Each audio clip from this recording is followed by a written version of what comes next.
Gamers, it's a tough decision to make today. Well, hang on, we got a couple new reviews on the Letterboxd.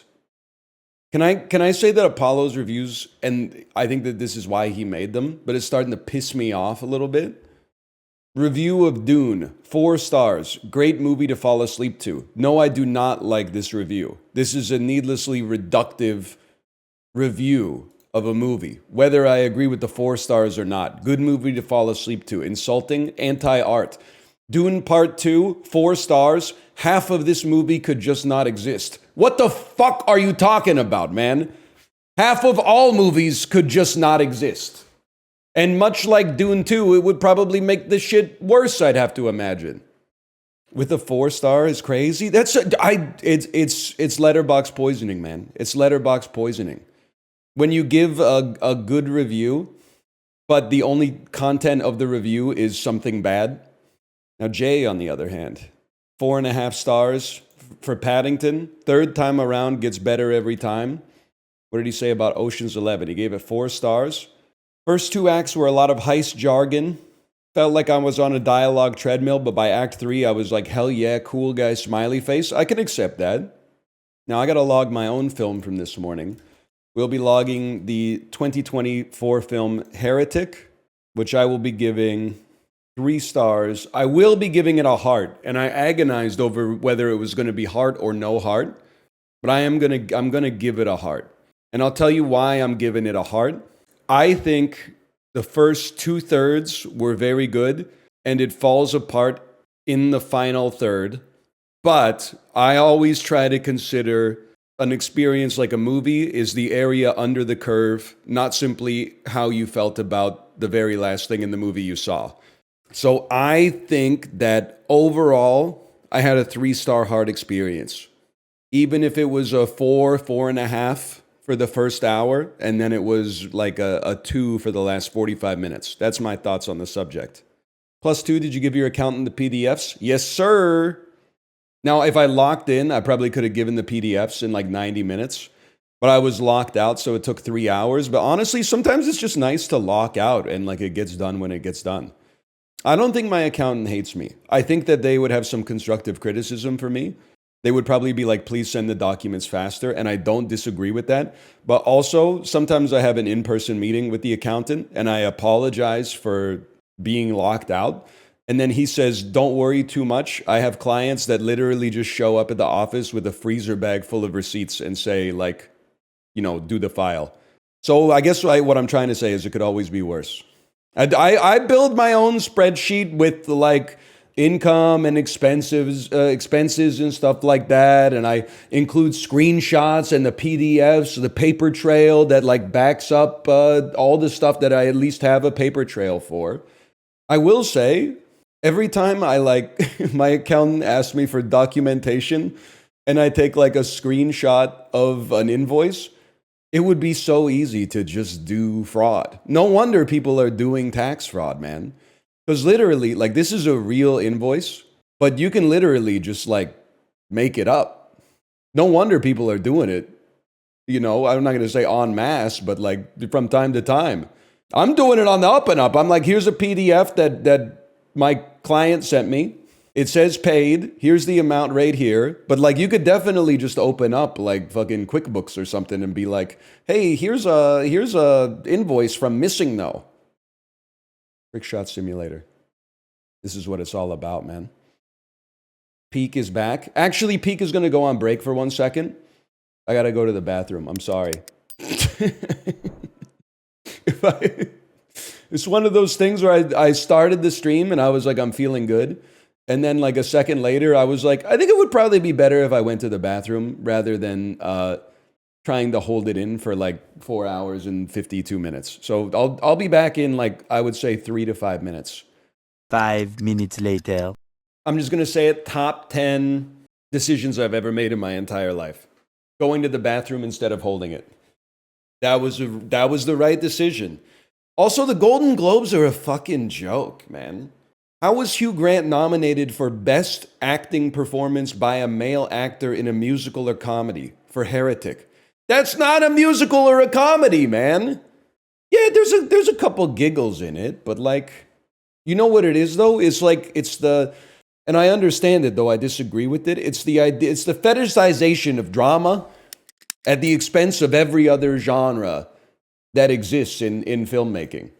It's like we nominated the best dramatic actor, and then there's the best actor in everything that wasn't a drama. Man, fuck you, you close-minded. What? Well, I don't know. I didn't watch the show this year, so maybe he does do a Jar Jar Binks impression, people. He does do a Jar Jar Binks impression. Jar Jar Binks. Jar Jar, excuse me. Never mind. He does go, Jar Jar, you know? Excuse me. Something like that. What does he say? Something like that? How many Diet Cokes are too many in a 24-hour period? That's a great question. I think the answer is not a volume. It's an incidence. What I mean by that is like if you're at a restaurant with free refills and you drink your Diet Coke and they ask if you want a refill, and then they bring it and you drink that one and they ask if you want a refill and you get it and you drink it, that's okay. I think that's totally fine. But you should, I feel like at that point, I would not have a Diet Coke with dinner. I would be like, that's good enough for one day. I used to drink 12 to 14 a day. Yeah, that's too many. Bait used to be believable. No, I totally believe, there are people I know in my life who at times have been like, my New Year's resolution is to quit drinking soda. And I'm like, oh, how many sodas do you drink? And they were like, I drink like 3 liters of Mountain Dew a day. We've all got our vices, but that's a lot. I would encourage you to cut back. I gotta stop eating ice cream. I think it depends how much you eat. When we have ice cream in the house, I will consume like 1 to 2 scoops of ice cream per day. And then when the carton is gone, I go, maybe I just won't buy ice cream for a little bit. And I think that's like a decent balance. 2 pints a week? I'm going to say something that the sugar haters in chat would not accept. I don't think that 2 pints a week of ice cream is that bad. I think if that to me seems like you have 1 to 2 scoops as dessert after dinner every night. That seems like a 2-pint burn rate on a weekly basis. Chib was eating a pint a day. Chib should not have. that was briefly while he was in Texas. That was not like a long-term consumption rate for him. That's like 300 calories a day. Yeah, but you know my thoughts on this, right? I'm just one person, and I don't want to get too serious about it, but I'm so annoyed talking about nutrition. Just clip your feet into the pedals, okay? Clip your feet into the pedals. Where I think that we as a society we've overcorrected towards diet, which is actually good because people now know more about nutrition than they've ever known before. But the error happens at the conception. Instead of trying, in my personal opinion, instead of trying to adapt a diet around your needlessly sedentary lifestyle, you should try to adapt an active lifestyle that reflects the realities of the modern diet. I'm not saying everybody's going to have 90 to 120 minutes a day to do cardio. I'm just saying I get annoyed whenever anybody has like a little treat and they're like, well, I wouldn't eat that. You don't have abs, man. Why are you giving nutrition advice? You look like the guy right next to you who ate the ice cream. And you're trying to tell me you don't eat ice? Maybe you should eat ice cream, man. Maybe you should allow yourself the space in your diet to have a little treat from time to time. Instead of being like, oh, Brussels sprouts. Yeah, they're pretty good if you don't mind the carb content. Anyway, you're worried about my too? Okay, buddy. Worry about yourself. Oh. Okay, that was a little heavy. I was thinking of a bit when I started the stream today by taking an 8-minute break to go to the bathroom. I think the bit was going to be something like this. The average 44-year-old streamer on Twitch, we need to normalize taking a shit when your butt hurts. It's okay to poop, people. It's okay. If your butt fucking hurts, go shit.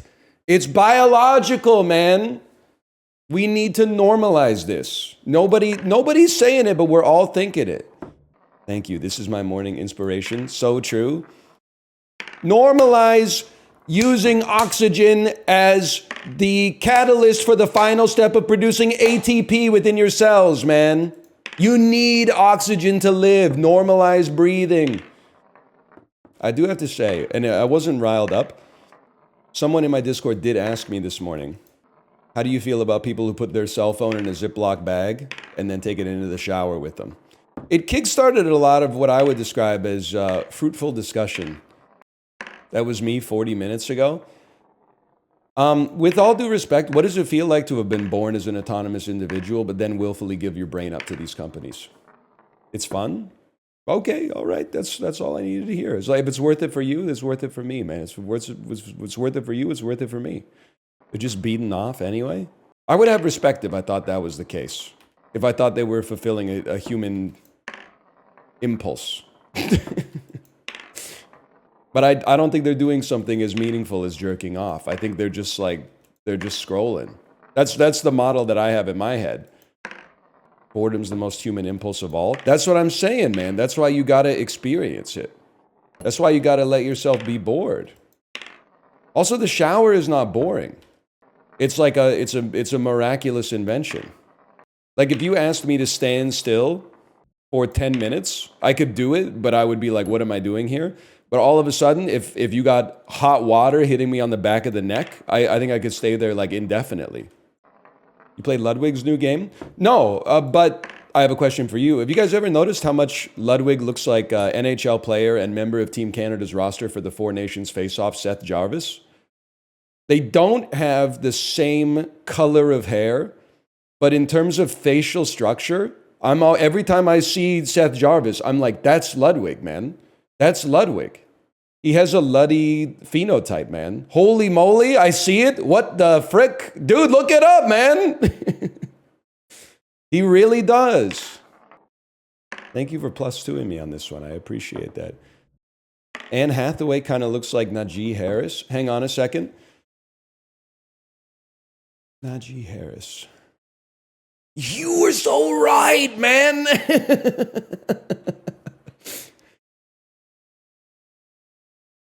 Dude, that's crazy. I never even noticed that.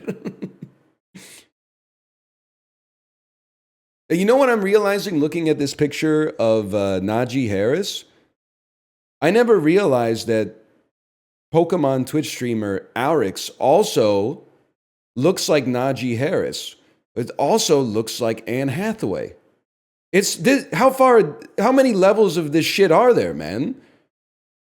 There's like, it's Anne Hathaway all the way down, man. That's why I had no idea. There's only like 4 or 5 ways to look. Wrong. I think there's like 150 ways to look. There are 150 faces out there, I think. There could be as many as 200. Are you saying there's more Pokemon than people? No. Because like, out of the 150 Pokemon, there's actually only like 20 Pokemon. Like there's 8 billion people, but there's only 150 faces split between them. You know, you're getting category and individual confused here, I think. You're getting genre and film obstructed. Bug, dog, bug. No, I'm sorry, there's not 1,025 Pokemon. There might be 100 now. Now, I know that there's 125, like, entries in the Pokédex, but not all of those are distinct Pokemon. I mean, half of them, broadly, are just bigger versions of the one that preceded them. So we'll cut those out immediately. And I'm sorry, because you're going to be like, what about one's a garbage bag, one's a keyring? Those are both, that's the same Pokemon. Inanimate object turned into a living nightmare. But we're not going to get into Pokemon discourse, I'm sorry to say, because I find it just very boring. And also, there's an information asymmetry, because you guys know way, way, way more about it and care way, way more about it than I do. Which pisses me off, because when I make fun of it, you go, hey, you can't say that. And I go, why? Do you love Pokemon? And they go, no. I loved it when I was 8, and I've hated it ever since, but only people with that exact same experience are able to criticize it in my worldview. Man, fuck you, dude. What's the input for tossing chips? Receive benediction. Not everything in the universe is under your control. There are forces acting beyond your comprehension. They were here before you arrived, and they'll be here long after we all leave. Yeah, mouse one. Left mouse button. Left mouse button and mouse movement is the answer. Huge. Pikmin's model be like, so true. I trick shot what I see. They're not paintings. What does he say? Barnes, what's his name? They're not paintings. I paint my life. Can I say so? So I'm like 3 days on or 4 days on from having seen The Substance now. At the risk of having my ass beaten bright red, am I crazy to think that it might have worked better as a 75-minute long episode of an anthology horror series? Like a Guillermo del Toro's Cabinets of Curiosity or even a Black Mirror or something like that, instead of a 2 hour and 20-minute long feature-length production. Redditor take? No. There's not a Reddit. You can't just, everything you disagree with is not a Redditor take. A Redditor take would be like, wow, this movie is so epic. This might be the most epic movie I've ever seen. But honestly, could somebody please explain it to me? Like, I don't get it. Demi Moore is so beautiful as is. I think if they really wanted to drive home the fact that Elizabeth Sparkle was ugly, they should have hired an uglier actress like Sarah Jessica Parker. That's a Reddit take, okay? This might be like a different kind of brain dead, but don't excuse it. Don't confuse it, I should say, with a Reddit take. Would you let Kojima scan your face for a game?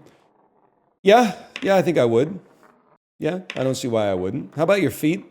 I probably would, honestly. I feel like I trust him as an artist. I'm not really private about my feet. I just don't see a good reason for me to put them on display. But if he saw a good reason, then so be it, man. I did watch like half of State of Play via Chibli's stream. I try not to be cynical about the games industry. There's a lot. I'm cynical for reasons that are different than the annoying cynical reasons, I think, at least. I get that these are AAA games, but I did think that there was kind of a plethora this year of announcements of games that are like mysterious atmospheres. Clearly like Death Stranding inspired concepts. You're on another planet, you wake up and you don't know who you are, you're on like a space station being run by like a rogue AI or something like that. And the cutscene that introduces it is always like, wow, this is like a really interesting story. If we could just not have every single one of them be like a third-person action game with a gun or a sword. I get it, because you're like making art, but you're simultaneously like also making product. So I get it. But like I feel like it kind of betrays the interesting, I don't know what exact word I'm looking for here. It betrays the hook of having an interesting story to then pair it with like the most overplayed genre that you could possibly do. What would you do in their shoes? I would do whatever the boss told me. If they want me to render a gun that shoots balls of light, I'm rendering the gun that shoots balls of light, and then I'm going home and like cooking dinner and hugging my family, right? Like, I don't really blame them. I'm just saying I wish that there was like a little, like, it's better now than it was like 10 years ago when every game was still a third-person action game, but it was just like a military shooter, or you're fighting like an evil wizard or something like that. So I think like they've made a lot of progress by at least having the concepts be a little bit more interesting. If we could just take one more step and have it be like you don't have to shoot anything, I would think that could be amazing, man. Even, like, I admire Death Stranding. I did not finish Death Stranding, but I admire Death Stranding. The reason I washed out on it is because building the infrastructure and walking through Iceland was cool and unique and fun. And it was also humorous when Sam Bridges fell down a hill and, like, all the MREs came flying out of his back. But then every once in a while, they're like, there's evil zombies here that you have to like dodge. And if you don't handle the stealth section appropriately, then it's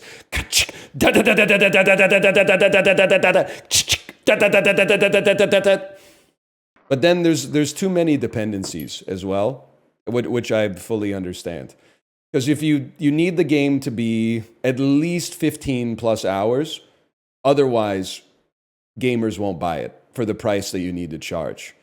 And it just being a walking simulator for 15 hours might be boring, but they can't make it shorter so it doesn't overstate its welcome. Can I also say I give Housemarque, even though I'm not fucking with Returnal, I give Housemarque a pass because they made Returnal. People like Returnal. Returnal, by all accounts, is a good game that I just don't vibe with because I want something else out of my roguelikes. So I'll give Housemarque the pass. Rolling a coin for 40 hours, not boring though? Well, you had to resort to exaggerating. Probably only been playing it for like 10. Secondly, no. Unironically, no. Not boring. Because I think in many ways, Trickshot Simulator is one of a very small percentage of honest games. That is like all you're doing is what you're seeing. Whereas a game that I've completed, Dragon Age Inquisition, is like, check it out. There's so much different stuff you can do. But at the end of the day, what are you really doing? You're mostly just pressing the A button. I haven't had a hit of dopamine in a minute. Burp, there it is. Burp, there it is. Burp, I just killed a goblin for the 35,000th time. Oh, if I kill 10,000 more, I level up. I get 1 extra point in strength. I can kill goblins 6% faster. You're really becoming a Redditor? That's bait, man. Most popular subreddit is like r/PC gaming. Perhaps it is you that has been the Redditor the whole time. You know what subreddit they keep trying to get me to go to? PeterExplainTheJoke, which I guess is where you post like memes where you don't understand the punchline and someone explains the punchline to you. 10% of the posts I see, they're old comics from like 1906, and the punchline is like an idiom that we don't use in the modern era. So it's like back in, you need like a linguistic scholar to be like, they used to say, put your boots on your shoulder. And that was a way to explain that you were going to the bathroom without having to say, I'm going to the bathroom. So when they do this comic indicates that their boots are on their shoulders. And you're like, well, that's kind of interesting.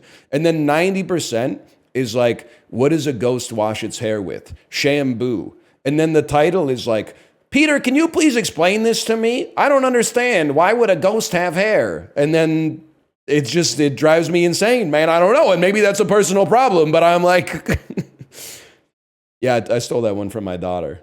Peter, can you explain why a ghost would be showering in the first place? But I can't tell Reddit to show me less of that subreddit because I'm not logged in on my phone or on my computer for that matter. So I click the 3 dots to go show me less of this, and then it goes like an error has occurred. And I go, oh, okay, I guess I'll just scroll past it forever. How's it already been an hour? Well, it's only been like 50 minutes because I had diarrhea at the start of the stream. But like, I take your point. Your 2 is concerning. No, I ate too much linguine last night. I made pesto linguine for dinner, and it was really good. So I gave myself a lot of it. And then I don't think Kate was really vibing with it, so she only ate like half her plate. So I said, do you want me to organics this? And she said, yeah, I'm done. And then I just ate it all. Like over the organics, and then scraped like 2 noodles into the compost. You would destroy anyone in chat who admitted to that? It's after all this time, you don't know me. Why would I destroy someone in chat for eating? Eating is fuel, man. Just put the calories in the metabolism, dude. Because you love to destroy chatters? Yeah, but only when they're behaving in a reprehensible fashion. You thought I was like making up reasons to be mad this whole time? No, I'm examining it on a case-by-case basis, man. Most of the time I'm, yelling at a chatter is because what they said pissed me off or offended me in some way. If they said something that I agreed with or obviously disagreed with, I would just reply, yes, sir. I know that's right. You already know the vibe. I'd say something like that. He loves these games that are not games. These are games. What do you mean games that are not games? These are games. This might be the most game of any game. That being said, I'd rather, based on the trailer, I'd rather be playing Stellar Blade. I don't really know what that game's about, but the trailer got me a little bit intrigued. I can't deny that. But since the DLC for Stellar Blade's not out yet, we're stuck with Trick Shot Simulator. That looks pretty good. Little hot. That might be it was anticlimactic because we didn't hit 2, but that might be the closest we've come. That was like 92% of the way there. The closest what? Dude, I know I told you, but I would kill for Steve Harvey's eyes to pop out of his head when he heard an answer like that on the Family Feud, man. But I don't think his heart's in it anymore. Every episode of Family Feud I watched in the past week or so, they're just like, the butt, Steve. And he goes, show me the butt. He doesn't even go, he doesn't go, he's just going through these, cashing a check. You're absolutely right, man. That's my perception. Now, that being said, I don't know what he's got going on in his life. So, everybody has off periods at work and in their personal life. But with all due respect, I will not be imagining Steve Harvey as a judge during the Nuremberg trial. I don't know where that bit goes. I don't know. I imagine he would be austere. It's a cumtown bit. Okay. Well, now I'm stepping on someone else's toes, so I gotta stop. I would think that at least he would be affected by the atrocities that he would hear about. I don't think that he would play it up for humor. He's a human just like any of us. I don't know much about Cumtown, to be honest, but I do know, I've seen a lot of clips from the Adam Friedland show that I thought were very funny. The pillow guy rocks. I gotta get him on this show. He's Mike Lindell, I had him on my show. He's a guy that used to smoke crack and now makes pillows. But he believes very... Why do you even let him on your show? Because he's funny. That's a good question. No, I did not have him on because he's funny. Business. I did not have him on because it's show business. I'll tell you why. My decision is this. Even if you hate what this person's going to say, don't you want to know the basis of the argument and why it resonates with so many people? Because Lindell has an opinion that you can wave away, but you've got 40% of the country agrees with him. I don't know. I just think this is just a fading empire. It doesn't really matter at this point. But I wonder if the pillow's good. A fading empire. Yeah, of course. That's what you see us as. Yeah. Your parent. We hit a jackpot after World War II. We rebuilt Europe, and we blew it in 1.5 generations. You're older than me. You had Reagan was the president when you were a teenager, right? Yes. Okay. When I was a teenager, Bush was the president, and I fucking hated Bush. Hey, why would you ever invest that in anybody else? Because they killed 1 million people. Like when he's talking to Chris Cuomo, and he says, I just think we're part of a dying empire or whatever, but it's not a big deal. And then Chris Cuomo goes dying empire. You really think that? He's like, yeah, I think that we hit the jackpot after World War II and then blew through it in 100 years. It's Reagan was the president when you were a teenager, right? You're like, well, Bush was the president when I was a teenager, and I fucking hated Bush. And then Chris Cuomo goes hate? Why would you ever let someone else have that much control over yourself? And then he replies, because he killed 1 million Iraqis? Now that's where it cuts out. But that's a banger clip. This is superficial. I don't trust any journalist with biceps that big. I don't think he's serving the people. I think he's serving his own vanity to some extent. I'm not saying you can't be jacked and be a good public servant. It's a reason that I'd be watching Kitchen Nightmares instead of Restaurant Impossible. Chef Robert Irving is too fucking jacked for me to take his opinions on cooking seriously. His soul is divided between the passion of running a restaurant and the passion of taking steroids. Now, Gordon takes his shirt off every episode in Kitchen Nightmares. He's in good shape. He's obviously, I think he's showing off a little bit, but he's not Hugh Jackman jacked. He's middle-aged man who exercises jacked, okay? There's a difference between that and the vascularity of someone like a Chef Robert Irving. I don't understand how you're not getting mad. You get mad when you feel like you've been treated unfairly, when you feel like there's injustice. You feel like I deserve to have completed this, but I haven't completed it yet. How could I be laboring under that delusion? If I deserved to have gotten the chips in the caps, they would be in the caps already. How has the game treated me anything but fairly? There's nothing to be frustrated about. I haven't put the chips in the caps yet. Do 2 and then do 1 after. You ever see The Substance?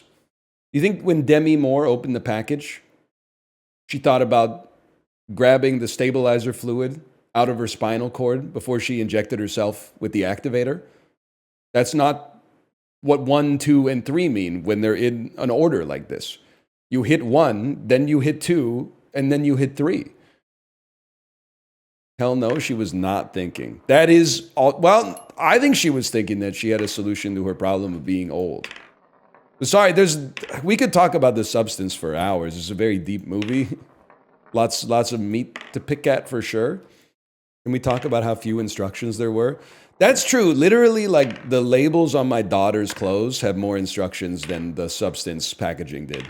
But I kind of take that as a meta commentary on, like, the increasing minimalism of design in all industries from the 2010s onward.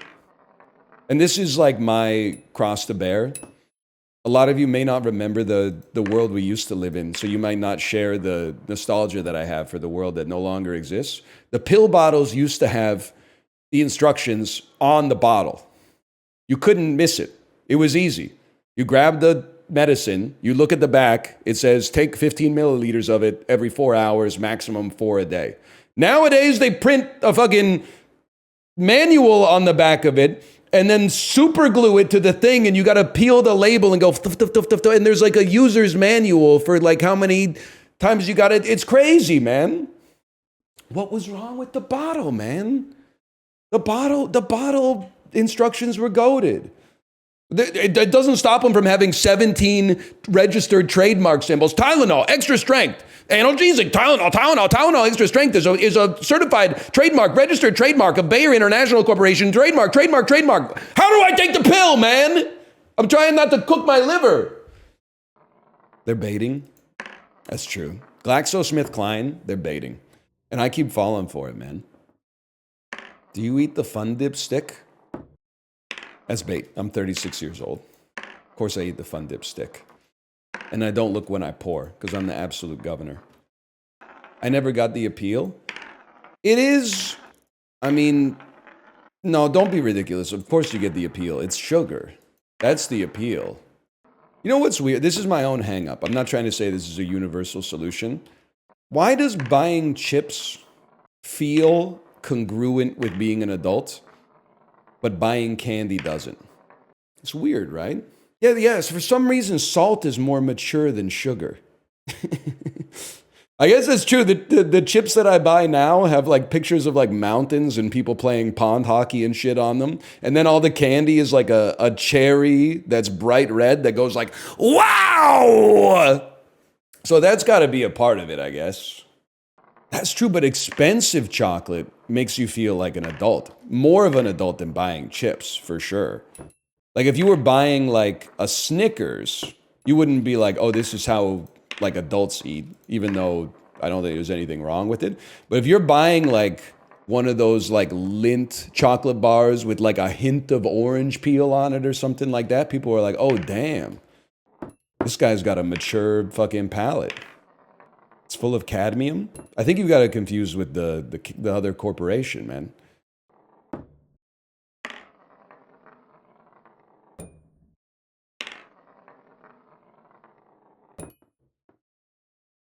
Okay. Hold. Not bad.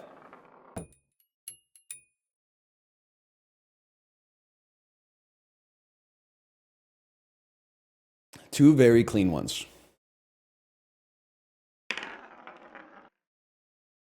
I lost confidence. I lost confidence on that one, I'll admit. I went into that with the mask of confidence, but no real confidence. This is definitely the dumbest timeline. I say this as a fellow human being. How is this dumb? And what would be smarter, I guess, is the question that I have. Like, how is playing Civilization 7 smarter than playing Trickshot Simulator? Doing anything else would be better? No, you haven't suggested anything. All you've suggested is everything else, and you haven't given me a reason. Tech Tree, Fog of War, a mere 8x8 grid. Why not play with your balls instead? You don't get it. You can't achieve digital enlightenment as long as you're always looking for the exit sign. It's only you that's trapped yourself here. You can free yourself at any time. You zipped up the straitjacket, and now you're asking for a different looking cell. Free your sleeves, brother. Free your sleeves. Or grab a shovel and let's see how deep the hole goes. Because I'm not sure we've even made it through the loam yet, to be honest with you. This is more like gambling and Lethal Company. I could see how to your mind it might resemble that, but no, it's not. Because when you gamble, the casino chooses whether you win or lose. In this, it's pure skill. The house doesn't always win. The house has to win every time. I only have to win once. It's hard. It's not easy. If it was easy, they'd call it Genshin Impact.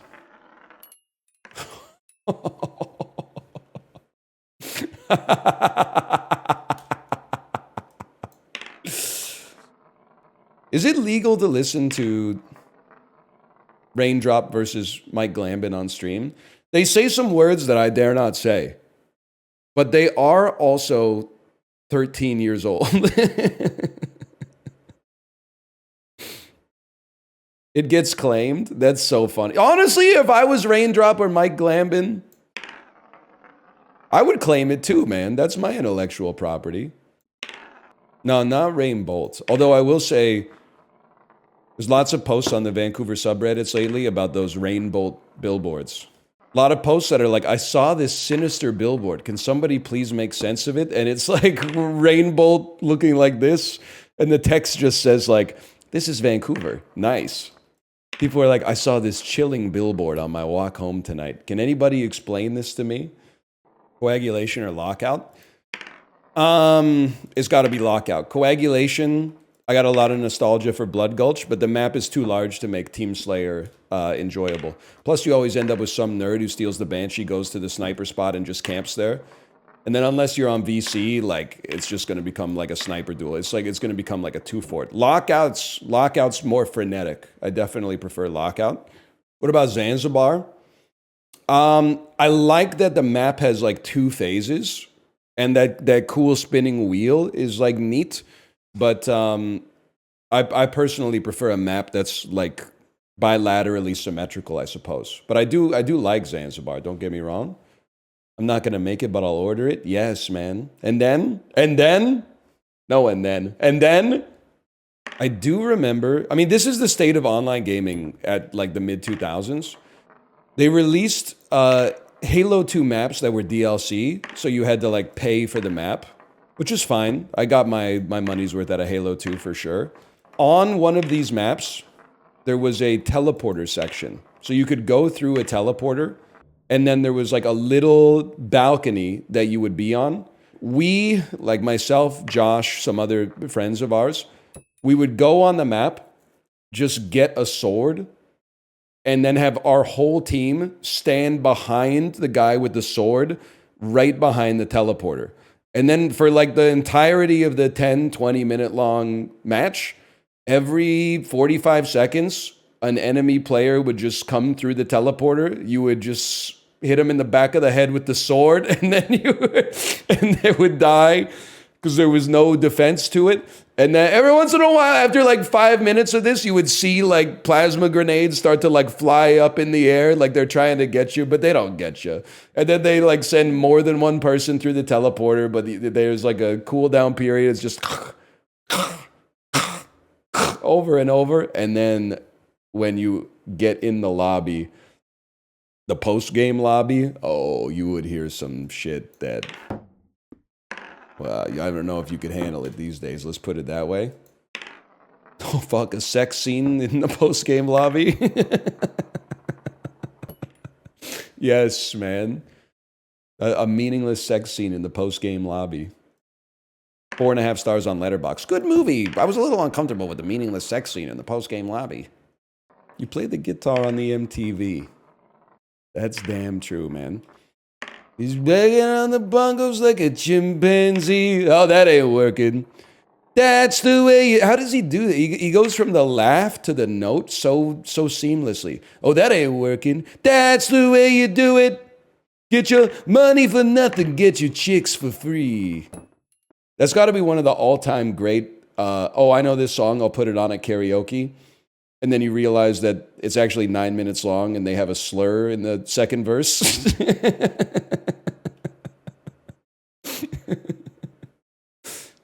And you're like, ooh, that ain't working. That's the way you do it.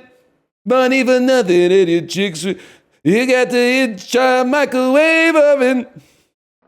When did they start censoring it for the radio? Probably like 1986, but then I think around like 01, they started playing the uncensored version again, and then around maybe like 2012, they censored it again. My dad's favorite song? Dude, it's a good song. It's like, it's not a good song, it's a great song. And how does he make his guitar sound like that? It's like the guitar is like, it's like in one of those ghost hunting TV shows. Like the guitar is screaming from the filament trying to get out. They got like all the 80s synth in there too. Look at them yo-yos. That would be a great song to play at a yo-yo convention. At least the first verse. Maybe not the second one. Well, we gotta at least maybe have like a meeting beforehand or something. A racist yo-yo convention? No. You got the wrong slur, man. It reminds me of that Comedy Bang Bang episode where Paul F. Tompkins is pretending to be an alien, and then Scott asks what his name is, and he says, "Oh, you couldn't possibly say it with your human mouth." And then Scott says, "Is it because it's the N-word?" Paul F. Tompkins goes, and then he goes, "Remember, yes, and then Paul F. Tompkins goes, yes, and it's not the one you're thinking of. That one is like, I think about that bit like once every 2 weeks probably. That little fella with the earring and the makeup. Yes, sir. I heard that little fella has his own jet airplane and may also be a member of the 2 Comma Club. There's a little timer check for you. We're on 5.5 hours. Good pace. Stevie Wonder mentions for the second stream in a row. What can I say, man? I just love the harmonica. That was really good. So what did I do? I didn't let myself think about hitting 3. I just said throw it on muscle memory. Guys, we just hit 3 out of 4. We just hit 3 out of 4, okay? You could take that as like you almost had it, or you could take it as like we're getting there. I'm taking it as we're getting there. Did you dream about this last night? To be honest with you, I didn't dream about. Well, I guess nerds are always like, you always dream. You just might not remember it. So yeah, I dreamt, but I don't remember what I dreamt about. I think when I have dreams, I guess I wouldn't say I have a hypothesis, because I can't test this. I feel like the vast majority of dreams that I have are dreams where I am in bed. Because whenever I wake up in the middle of the night, I'm like, oh, I just dreamt that I was sleeping. Like this is, I've said it before, but I kind of think that while you're asleep, I still think that you're conscious. Obviously, you're not unconscious. But I think that you have perception of what is happening around you, but your brain only holds on to it for like a minute at a time.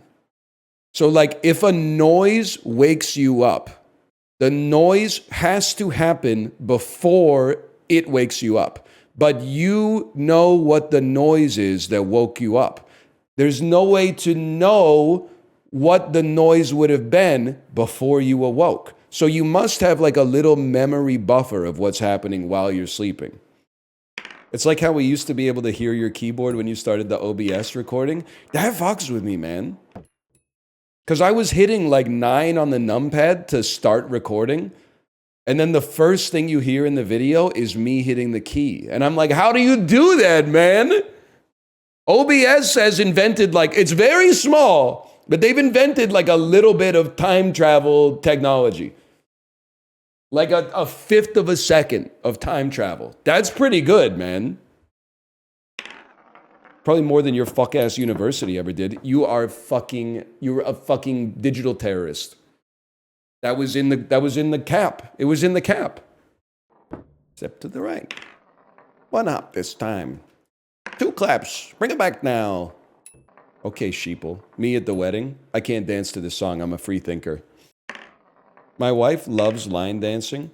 Dude, honestly, it's a shame that line dancing is like associated with the American South. Because I think that might be the only kind of dancing I might be able to vibe with, dude.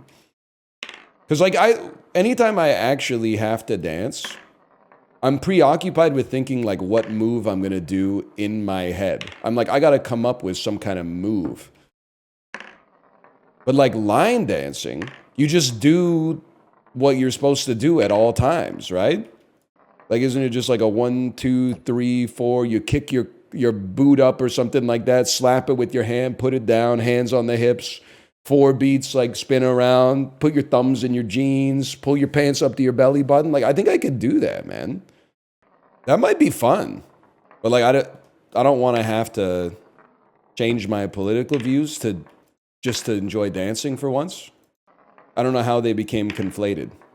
You don't? There's plenty of Republicans who line dance. Okay, I guess I'm in then. All right, okay, you got me, man. Oh, thank you for that. I was worried they wouldn't be fucking with a guy like me who like is all about states' rights or whatever, or like not paying tax but being mad about it all the time. I was laughing. Now, I don't mean this as a knock on my good friend Corey, but I was laughing. Like, I felt energized after 5 hours of this yesterday. Like, I felt like I looked fresher at the end of the stream than I did at the start of the stream. And then I saw that Corey was playing it, and I clicked on his stream, and I was face to face with the most drained and faded man I think I've ever seen on his channel. Like, he was like leaned into the screen, like eyes as wide as they could be, but like the blood had totally left his face. And he was just going like this.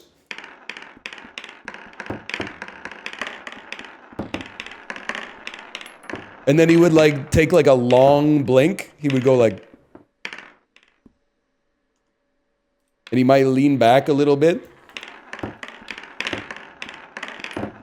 Tried it. Well, you know what? It kind of works. And I was like, damn. There really are 2 different kinds of people on the planet. Maybe I am neuroatypical, man, because this shit is like, I don't know, something about it is energizing me. Like, I was pissed when the stream was over. So I was like, damn, I want to play more fucking trick shot sim, man. What should I do? Take my recycling out or make my bed? I am a making bed disbeliever. So I would say taking the recycling out if it's your recycling day. But I do understand and respect that for a lot of people, they find value in making their bed. So if you're one of those people, well, I guess you should make your bed first because they usually put it like first, right? It's wasted energy. I mean, I personally don't see the appeal of making the bed. But I think if you get something out of it, it's not wasted.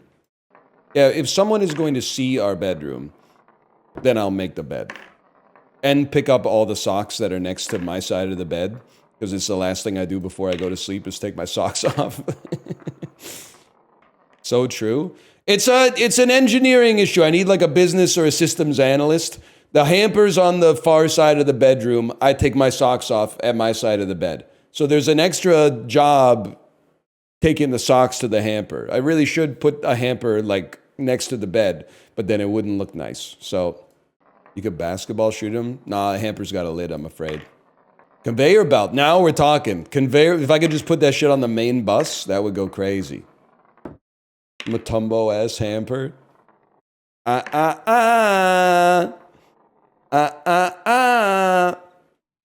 it's not really like a real problem. It's not a problem for me at all. The problem would come if my wife was like, hey, can you pick up your socks?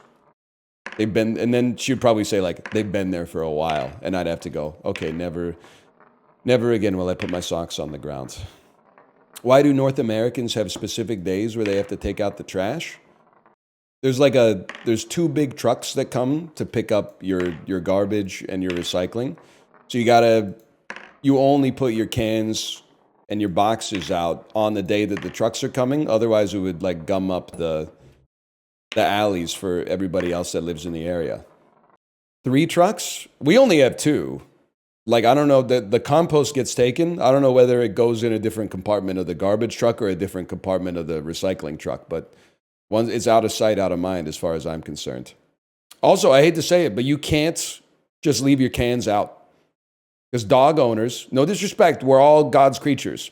But a lot of you are fucking it up for everybody else. I'd love to leave my cans out there. If I leave my cans out there for 3 seconds after the truck comes, there's like 5 bags of dog poop in there. I wouldn't want to carry around dog shit in a bag either. That's why it's one of the reasons I don't have a dog. Who cares? It's not that big of a deal, except when it's like really hot. Or like the worst is when, like if it was on top of other garbage bags, it would be zero problem. And I would even put up a sign that said, throw your dog poop here. It's because they do it when the can is empty. And then you throw garbage on top of it, and the next garbage day, that shit is turned into like an adhesive pancake, and the garbage truck flipping the can over doesn't generate sufficient enough turbidity to knock it into the can, or knock it into the truck. So if you don't reach down there and grab it, you're gonna be stuck with like dog poop in your can for maybe like the whole summer. It's a trash can, it's gonna smell. Yeah, well, you know, just think about that next time you blame me for climate change because I go on cruises. Part of the reason the can smells is because of your fucking shitty dog. No fucking raindrop thinks it causes the flood, bitch. Shit sucks anyway, I might as well make it worse. What are you talking about? I mean, I think that sometimes, but like, you got to apply that logic to yourself as well. Go ahead and say it. Compare your dog's carbon footprint to my child's. That's what you want to say next, right? I was thinking it. Yeah, I know. I've already shadowboxed 12 rounds in this arena. I still don't really mind. Also, the other reason it's a problem, you got to recognize married life.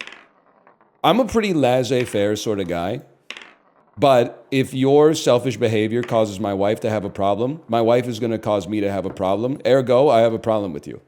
Like if I was living by myself and someone threw dog shit in my trash can, I would be like, it's all going to the same place, no big deal. I can see why they wouldn't want to hold it. But then my wife is like, some asshole threw dog shit in our trash can again. And I'm like, we should put up a security camera and find them.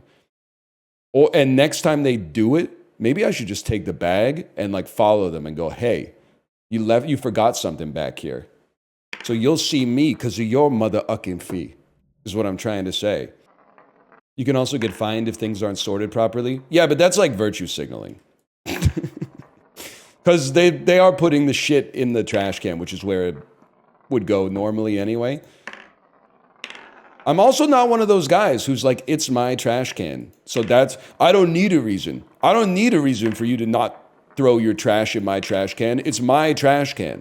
I have a genuine reason. It gets compacted by the other garbage bags, turns into a shit pancake, and doesn't always come out when the garbage truck comes. I think that's a good reason. That being said, I also cannot stop you. It's up to you to stop yourself.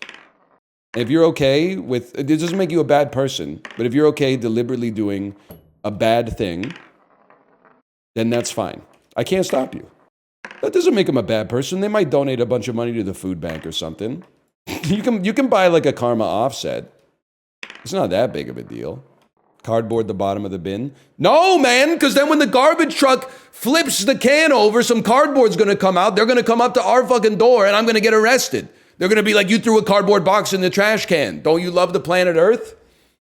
They're going to throw me in fucking prison, man. You know what we should do? You're so right. Okay, you know what would be a great fucking bit? What if we, instead of locking the trash can, we put like a sensor on it, and when you open the lid, it fucking screams. Because like, we would know when we opened the lid that the scream was coming, so we wouldn't get scared. But at fucking 5:02 a.m., when all these dog walkers were coming around throwing their shit in the can, that would be, the footage from the security camera would be fucking great, man. That would be fucking sick. It would be bad for the garbage workers when they pick up the can. Or just like a voice recording. You're throwing your shit in my can. You're throwing, hey, I see you. This person's throwing their shit in my can. Yeah, that's risk-free, man. You're shitting yourself. Kate, please tell him this game is bad. It's not bad. It's the best. It's the best. I'm having a lot of fun. And this is real fucking fun. This isn't fake fun. This isn't filling up fucking XP meters so that I get a little animation that shows up on the screen to hijack my primordial lizard brain into thinking like I'm actually doing something. We're gaining skill. We're experiencing pure, unfettered joy. Not a single monetization engineer worked on this game. I'm not sure that really anybody worked on this game, to be honest. But that's what makes it so fucking pure, man. This is streamer bait? No, it's not. The average streamer can't hang with this. I'm sorry. It's the truth. You know what streamer bait is? Civ 7. That's not streamer bait. It's not streamer bait to go pog. Hatshepsut, the fucking leader of the Ming Dynasty. Hatshepsut, president of America? That's correct. That's streamer bait, bro. That doesn't mean it's bad.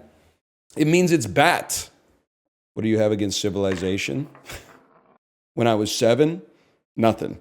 At 36, I'm not sure I believe in the concept anymore. Can you put my dinner with Andre with a little note on the side? I hate that shit, man. Anyone here work at a pizzeria? I hate when someone orders my dinner with Andre and they're like, can you draw a T-Rex on the box? It's like, bitch, I'm busy, man.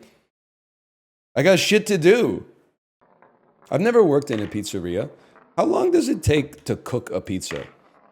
Because if there's places that can deliver that shit in 20 minutes or less to a place that's like at least a 10-minute drive away, those pizzas must take like 2 minutes to cook, man. That's crazy. Heating process, roughly 10 minutes, 7 minutes at Domino's. Hey, Domino's, maybe you should take advice from the other places and cook it for the 3 extra minutes. It explains the decrepit quality of your pies. I'm just kidding. Everybody's got a preference. Domino's sponsorship in shambles. You're going to laugh. I wouldn't take it. I'm not a Domino's believer. Now, apparently it varies franchise to franchise. But like when I was a kid, it was really bad. And then when I was like 19, it got a lot better. And then we had it like 2 years ago for the first time in a decade. And I was like, oh no, it's bad again. It might just be the franchise. What about Panago? It's not my go-to, but we get it on occasion. I would, if the terms were amenable, I could probably see myself doing a Panago sponsorship. So the McDonald's sponsorship was like a moral statement. No, it wasn't a moral statement. I just do like McDonald's. If Burger King had offered the same sponsorship, I would have said no. Because I don't stand behind Burger King. For better and for worse, I stand behind the food at McDonald's. You're entitled to disagree. I'm just saying that was my. I'm not a paragon of virtue or something like that. But I do say no to a lot of sponsorships that are pretty good because I'm like, oh, I know that product. I hate it.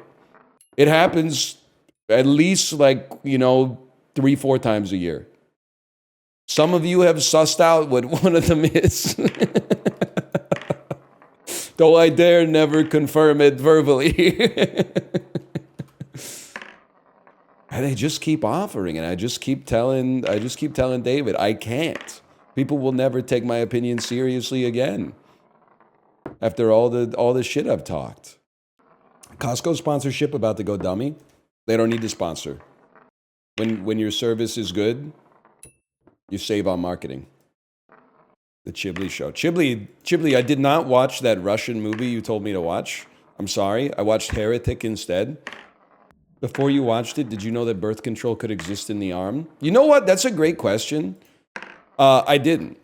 I thought that if you had a contraceptive implant, it was like elsewhere. I didn't know you could get one like in your forearm. That was news to me. And they say movies can't teach you anything. I have 20 in each arm. Like this is such like a middle-aged male take. But when they show the implant and then Hugh Grant is like, this is a spoiler, but it's not really a spoiler, so I apologize. But for like a minute when they show the implant and Hugh Grant says, yeah, your friend was a robot the whole time, I was like, no fucking way, man. No fucking way they're gonna do that shit now. Holy fuck, man. And then like a minute later, I was like, I'm so fucking stupid.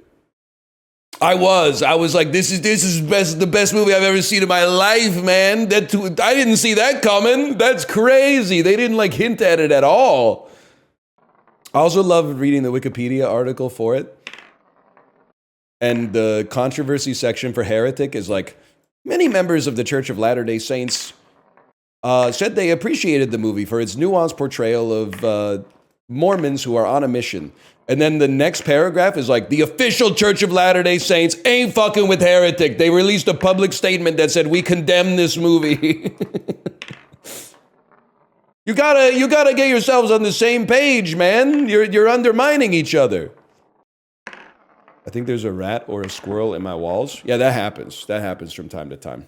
That happened at one of my college houses. I'm not even fucking with you. In the wintertime especially, you would like hear something like rustling in the wall. And usually it would only last for like 5 minutes or something like that. But sometimes it would go on for like half an hour. And it was literally the same experience as having like a noisy roommate. Like I would smash on the wall and be like, hey! And much like noisy neighbors, the squirrel didn't really respect that.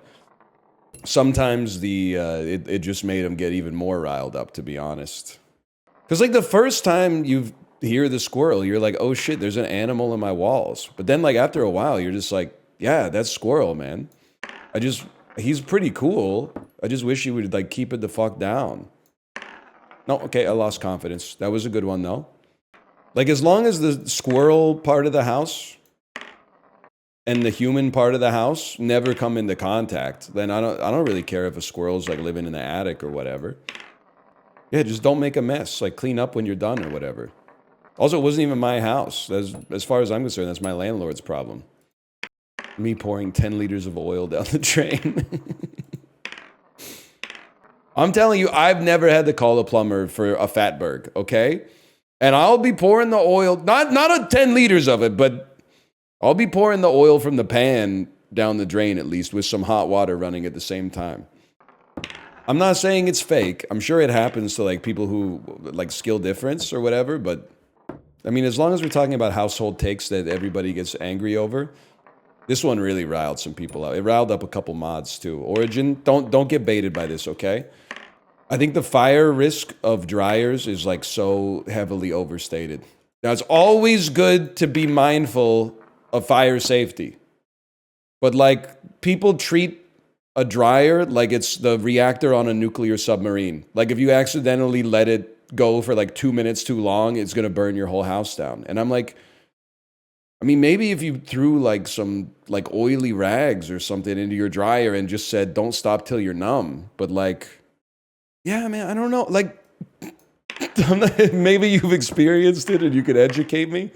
I'm a different kind of beast. I just clean the lint trap like every time.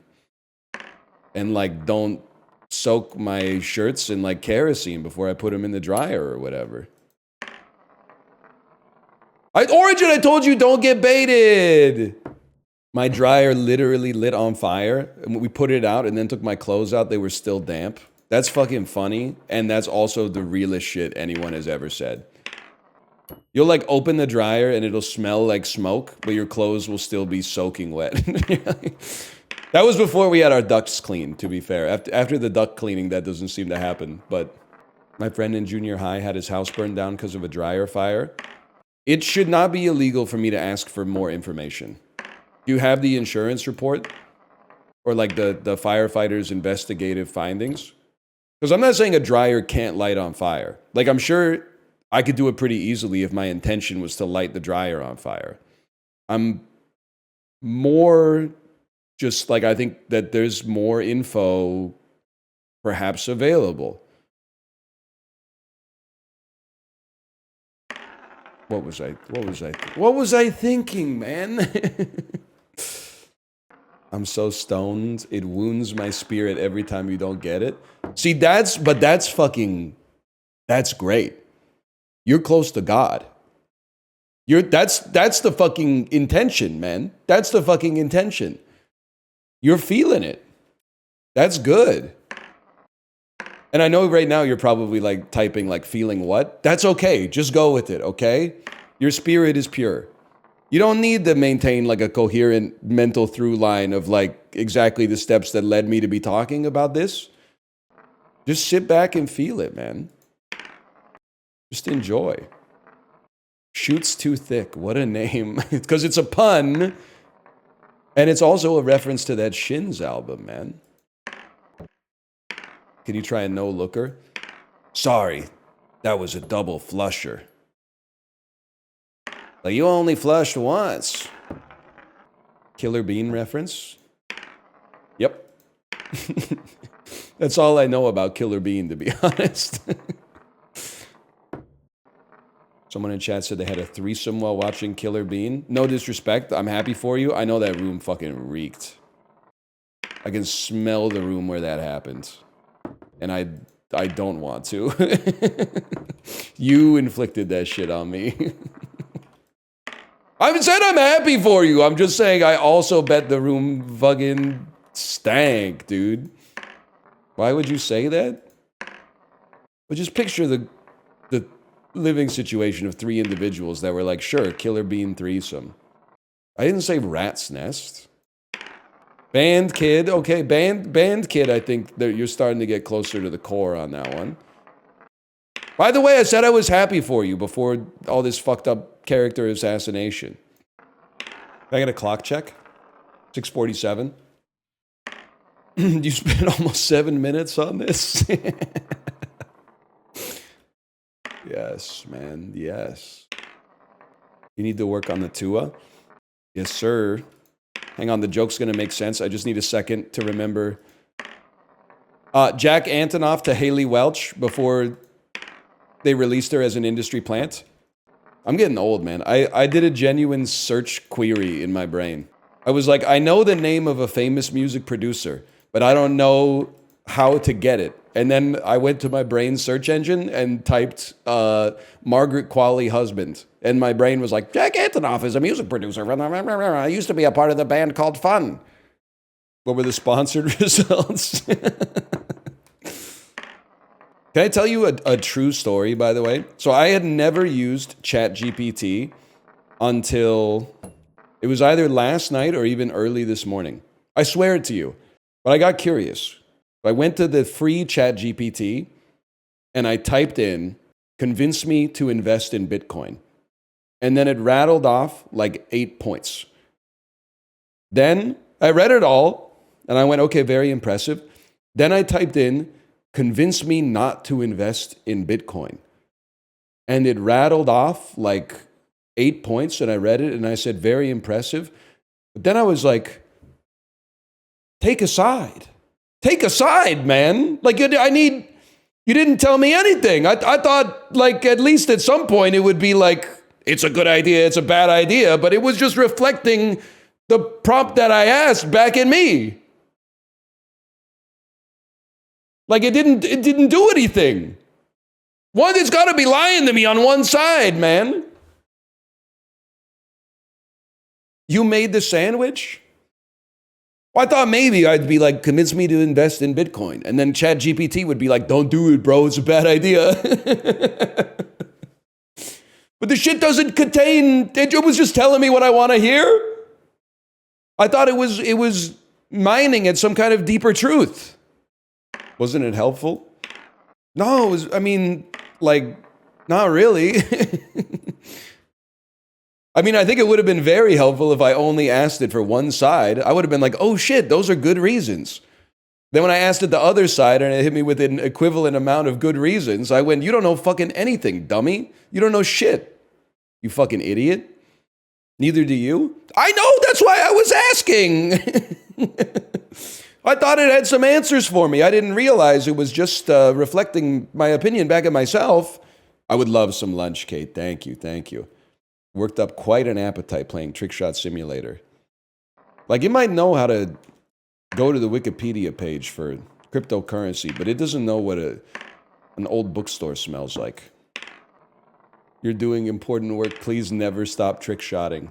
Thank you for that. It's the comments like that really that make me stay here day after that, and the fact that this is like the most fun game I've ever played, I think. Going to a bar with my friends tonight. What should I order? Are you, is it like one of the first times you're going to a bar?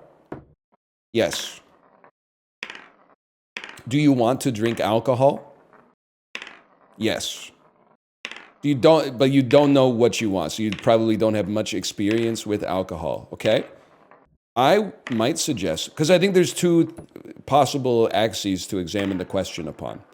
One would be, socially, what should I order to convey the identity that I'm trying to get across? That's a tough question, because it depends on who you are, where you live, etc., etc. The other one might be, I don't know much about alcohol. What would be like a pleasant beverage for me to consume? I think if you're a noob at alcohol, you can't go wrong with a highball. I.e., wait, maybe I'm using the wrong nomenclature. A simple cocktail, like a rum and coke or something like that. Or a 7 and 7, which is whiskey and 7-Up. Something like that. Jack and Coke, exactly.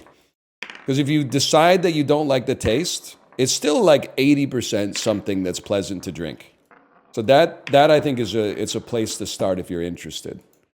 Or a gin and tonic, if you've ever had tonic water, because that's one where like the mixer actually tastes worse than the alcohol. And I had a tendency to enjoy some gin and tonics. I like the flavor of the quinine. There is always beer as well. If you've never really consumed much beer, it is gross for like a while. It can be an acquired taste. But there is a worse outcome. You could taste it for the first time and fall in love. So the grass is not always greener. Anyway, you'll be fine. Just have fun. It's not that serious. You don't overthink it too much. You look like the kind of guy that insists cheap wine is indistinguishable from expensive wine. Well, okay. First off, Dooley player, I see you and you are observed. You are perceived. Secondly, it is indistinguishable for me. I would never say it's indistinguishable for all. There must where there's smoke, there's fire on that one. But I'm something much worse. I'm fighting the impulse like every step of the way, but I'm actually like becoming a teetotaler, which is pissing me off. Like I'm railing against the impulse at like every single data point, because they're all pointing in the same direction for me, and it's pissing me the fuck off. What's a teetotaler? someone who doesn't drink at all. Not necessarily somebody who thinks that it shouldn't be legal. You played Edward 40 Hands? I know, and it was like one of the best days of my life, which is why it's fucked. Which is why that shit's pissing me off. Like 15 to 25% of my best memories happened under the influence of alcohol between 2006 and like 2014. That's why it hurts me more than it hurts you, man. That's pretty sad. No, I've had like a pretty rich life, honestly. There's just lots of great stories in there. What's the drunkest you've ever gotten? I don't remember. Also, don't take this the wrong way. I think there's like, as you age, you experience metabolic changes. So that's part of it. The other thing is, a hangover wasn't that bad age 18 to 23 because I didn't have like shit to do. I mean, sure, there were probably a couple days I came in hungover and had to like teach kids, but like broadly, that wasn't, that didn't happen too regularly. But like the older you get, you'll find, man, you always have to do something. All it takes is like one hungover day where you wake up at like 6:30 a.m. because you can't sleep in anymore.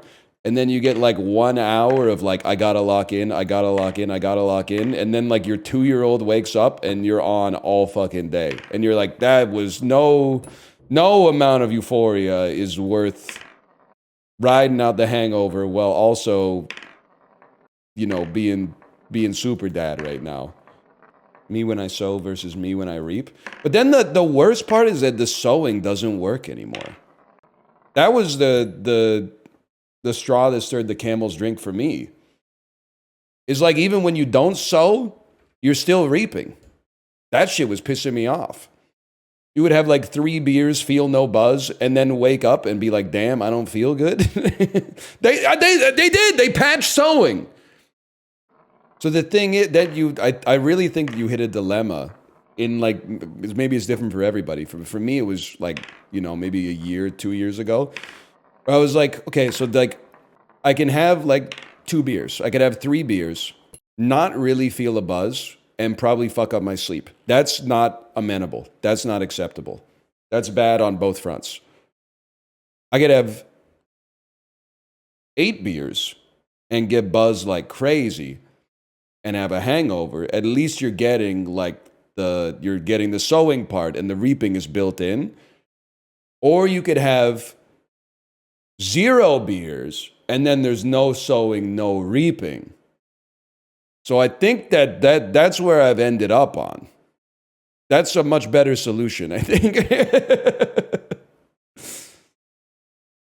2 beers doesn't fuck up my sleep.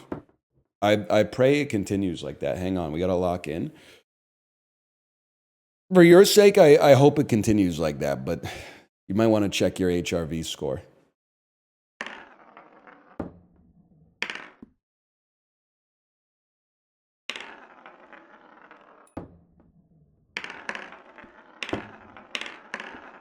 My punishment, 25 dedicated number 3s.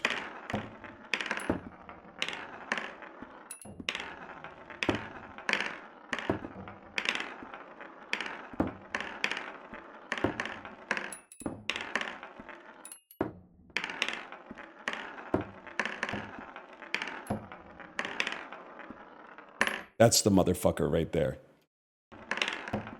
They ever figure out whether that guy on the plane was real? I'm telling you, I'm getting the fuck off, and there's a reason why I'm getting the fuck off, and everyone can either believe it or they cannot believe it. I don't give 2 fucks, but I am telling you right now, that motherfucker back there is not real. And you can sit on this plane and you can fucking die with them or not. I'm not going to. I know she like became famous after that. But like, did she ever explain what the hell was going on? Or did she just kind of like, you know, face tank it or what? Honestly, I don't mean this. You can take this in good faith or bad faith. I would ask you to take it in good faith. She was probably pissed that Hawktua got so famous, right? Because like she got pretty famous off of that guy there is not real. But Hawk Tua like 10x'd it. Wait, that was her? No, this is two different individuals. I'm just saying, like, they kind of got famous in the same manner. Like a video went viral, and then they became part of the Barstool podcast complex. I'm still hodling my not real coin. It's coming back, man. It's coming back. Invest in not real. Yes, sir. Dude, look at the white paper. The tokenomics are crazy. Someone go to... That's why I don't respect ChatGPT. Because I feel like, what if you went to ChatGPT right now and you typed in, convince me to buy into Hawk Coin? Wouldn't it just tell you all the reasons you should do it? Take a stand, man, for once in your life. That's what you asked it to do? Yeah, literally, you fucking engineer. But in like the subtextual content of my speech is like if one of my friends came to me and said, convince me to light all my money on fire, I would be like, don't do it. That's obviously dumb. ChatGPT would probably be like, well, burning money releases energy in the form of heat, which you could use to maintain your comfort levels. Like it doesn't have any principles, man. What a fucking shot, man. I just asked it and it said it's probably not the best idea. Okay, never mind. I'm not beefing anymore. Chances of you meeting up with Haliey Welch to help her? I can't. If I could help her, I'd be helping myself. So I'd say the chance is 0. But I have been part of the Haliey Welch Defense Force. And I mean, I'm paraphrasing myself. She did a bad thing, but she was not smart enough to be the mastermind of the bad thing. She's a patsy. That doesn't mean that she didn't do anything wrong. But she's catching like 99% of the heat for the rug pull. When actually, I'm assuming the pseudonymous writers of the white paper and the developers of the coin should probably take that heat. But I'm sure that they're mostly known by like usernames and like avatars of like cute dogs with sunglasses and stuff like that. So it's possible that they might not receive the hate to begin with. So I got very few problems with Haliey Welch. You shouldn't have done the coin though. She made $2 million off of it. That's nothing. 2 is one of the smallest numbers. Why is this so mesmerizing? Dan, people think I'm putting on airs. This is actually the best content that I think this website has ever produced. No, it's not brain rot. Everything else is brain rot.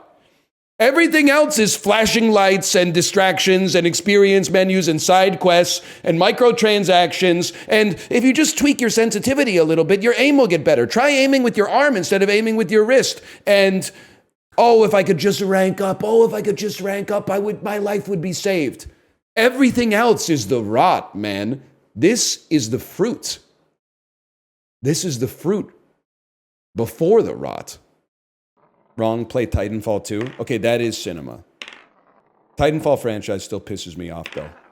Everybody was going to buy Titanfall 1 because it was going to revolutionize multiplayer shooters.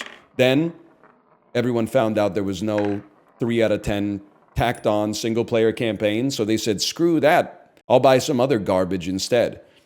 So I was the only motherfucker who bought Titanfall 1. I was trying to convince all my friends to get it. The multiplayer is really good. You get in the mechs. You can have mech fights. You can do parkour. There's a pistol that shoots itself. You kill enough creeps. You get a mech and you go.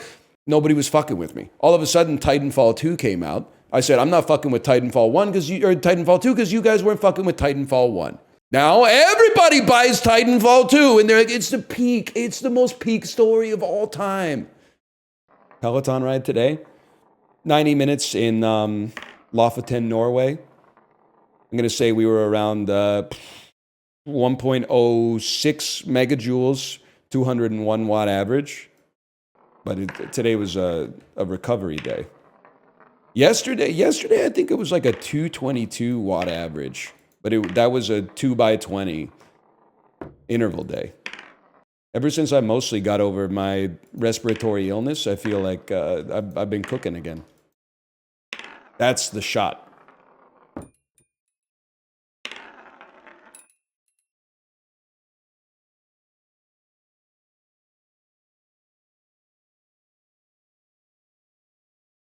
I'm sorry. I have to go pee again. But we're right there, man. We're right there. I'm going to take my bathroom break. I'm going to decompress. I'll be right back.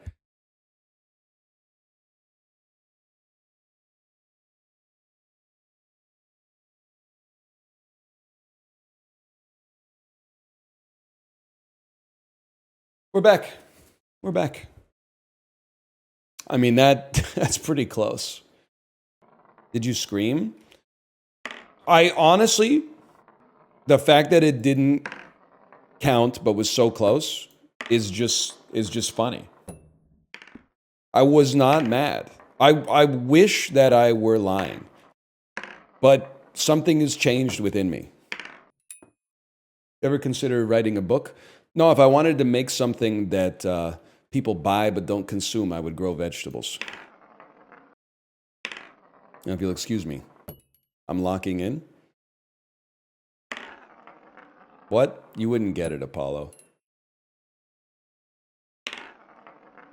My heart skipped a beat on that one. I'm not going to lie. Apollo, I was talking earlier in the stream. I was a little pissed at both of your Dune reviews. Now, I understand that you are kind of just padding out the Letterboxd catalog. That's not what I have a problem with. I have a problem with the content of your Dune and your Dune 2 review. Your 4-star review of Dune, thank you for making them short, by the way, so I can remember them verbatim. Your 4-star review of Dune that says, this movie, a good movie to fall asleep to. Needlessly reductive. Your 4-star review of Dune 1, which is more offensive to me because Dune 2 clearly mogs Dune 1. It's if you gave the first one a 4, the second one's got to get at least a 4.5. The second one, you reviewed it and said, maybe this is the joke and I'm the fool for not recognizing it until I'm saying it out loud here. They honestly could have cut out half of this movie. My brother. My friend and brother. They did. It's called Dune. It's called Dune 1. They had to cut out half of Dune 2 because otherwise their one Dune movie would have been like 7 hours long and nobody would have gone to see it, unfortunately. They should have cut out 1/3 of the movie. No, man. No. I don't accept that. Dune 2 was not slow. I resist the notion that slow is a bad thing. Dune 2 is not overstuffed. It's a 3-hour-long movie that feels like it's 90 minutes long. At least if you watch it in a room with no windows. Like if you can see outside your front window that the sun is setting, that probably changes the perception a little bit. But I mean, I like Dune, but they are shockingly boring for the content. Apollo, what do you mean shockingly boring? The movie was gas, man. Did you miss the part where he rides the worm? And the score goes, aye!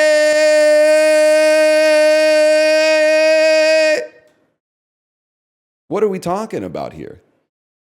Easy to impress? It's a great movie. What do you mean? It's nominated for Best Picture, man. It's a science fiction movie nominated for Best Picture. What do you mean I'm easily impressed? You're trolling, man. Your favorite movie is probably Puss in Boots anyway. So I don't know why I'm getting baited, but not everything that I'm repeating is from Apollo, by the way. The last Apollo message I saw was that considering the content, the movie is boring. You planning on checking out A Real Pain? I already saw it. It's good. I would say on my list of, if I ranked 2024 films, A Real Pain would be up there. It would be below Dune 2. That's all I'm comfortable saying right now because I have to take a look at, I'd have to think about everything that came out in 2024. I probably got some 2024, 2023 overlapping. Challengers would be below both A Real Pain and Dune 2, but it's still a great movie. Now, Challengers versus Conclave. I'm sorry I'm old. I would probably put Conclave over Challengers, but I still think Challengers is a really good movie. I'm suffering from a surplus of Kino. I've been watching a lot of Kino lately. I would definitely put Challengers over Twisters, and I would definitely put Challengers over Civil War. That's not even close.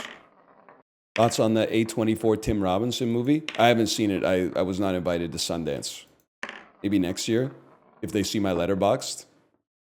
They'll be like, oh shit, this guy gives 3+ stars to literally every movie he sees. We need to have him at the fucking film festival, man. What can I say? I just love movies. Like, I guess I just love stories, man. I can't tell if this is live or a replay from yesterday. I gotta hold up today's newspaper, I guess. Here, I'll date the video. Let me see what the top post on Reddit is for me right now. That way you'll know that this is live, okay? Am I overreacting? Mother stole $60K that was supposed to be for mortgage expenses. That was posted 5 hours ago on Am I Overreacting? Am I overreacting? My mom robbed me 8 hours ago. Crocs drop Luddy and then post some insane earnings. Other brands take note. This is from r/Ludwig Agren. We have Luddy at home, Seth Jarvis. True, though, true.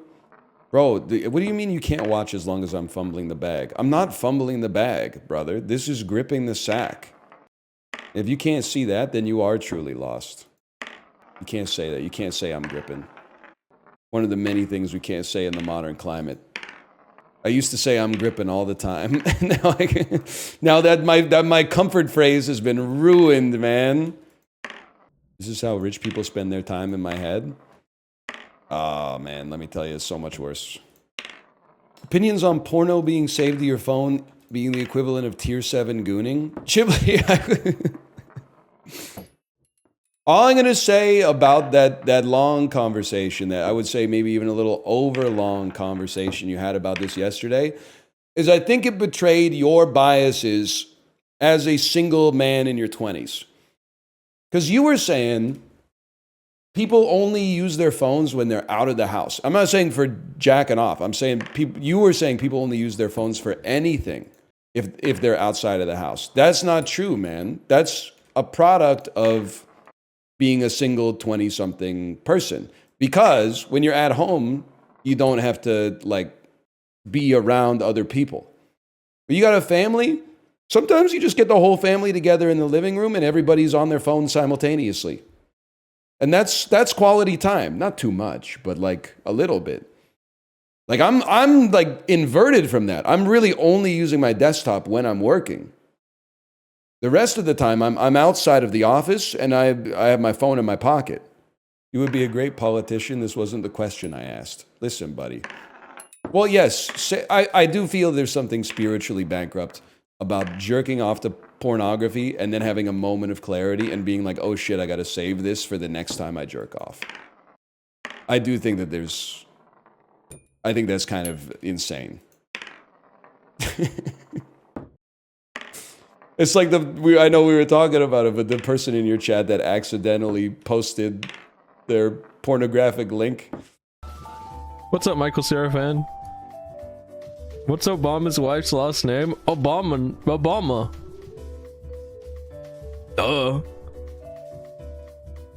What the fuck? Is this real? What the fuck? Why are you linking porn in my chat? Where are they? I purged it because I'm like, there's no way they would do that, right? I purged it. I'm like, there's ain't no way. And then I checked it, and there is a way. There is a way. They look like a regular, though. Maybe it was just a fucking clipboard mistake. Maybe. We'll see in the appeal. Like, was it some weird? Was it weird? Redhead with monster boobs as cowgirl. Well, at least it's like normal, I guess. X tits. I did read the link as just x.com. You didn't ban, you just deleted? Where are they? They haven't said anything. Maybe they're embarrassed. Let's talk about something else. And it was like xtits.com. And I was like, that's how you know that was like a 4-hour-long jerk session. They were deep into the B-sides, man, on xtits.com. I have to imagine that was probably not the first place that they went to. They were like, no, that one's not. No, that's not my tempo. Not my tempo. No. Now, how it ended up in the clipboard, it's not for us to know or judge, I suppose. But get it twisted. 99% of gooners give up before they find the perfect porn to come to. I watched it. It was mid anyway. Well, it wasn't for you. It was for them, man. You're like kink shaming or whatever. Yeah, I don't, nothing in human nature is alien to me, man. It's just funny. Almost everything in human nature is fucking funny to me, I guess. Is there a clock? Yeah. There's like a egg timer or something. Did that say 7 hours? Yeah, right. We almost, oh, dude, it's almost quitting time. It's actually like more meaningful than the average job. To be honest, it does more good for society. If you're a firefighter, I'm not talking about you, but everybody else, you're on notice. Just got my first Coke Zero because of you. It's revolting. Can I ask you a question? Are you a French guy in like 1962? I have a photo that you would fucking love, man. I have a photo you would fucking go crazy for. I'm not +2ing what Chad is saying, by the way. They're free thinkers. They can say whatever they choose. I just knew what they were gonna say, and I couldn't say it myself because it would be offensive. Wait, oh, never mind. I misread your comment. You said it was delicious. Never mind. Sorry, we were beefing for no reason. We were beefing for one reason, because I misread your comment. Reading comprehension? Well, you try fucking having good reading comprehension when someone's pulling the book up like 3 lines a second. That shit is hard, man. It's like the book's on a fucking treadmill, man. What do you get at the Coke freestyle machine? Coke Zero? Maybe if it's the same amount of button presses, Coke Zero Lime, Coke Zero Lemon, Coke Zero Peach or whatever. I'll click a flavored Coke Zero. I've said it I'm a freestyle machine hater though. And the worst is, like, you ever go to a restaurant that has a Coke freestyle machine, but it has like no options on it, so thus betraying the flawed premise to begin with of the freestyle machine.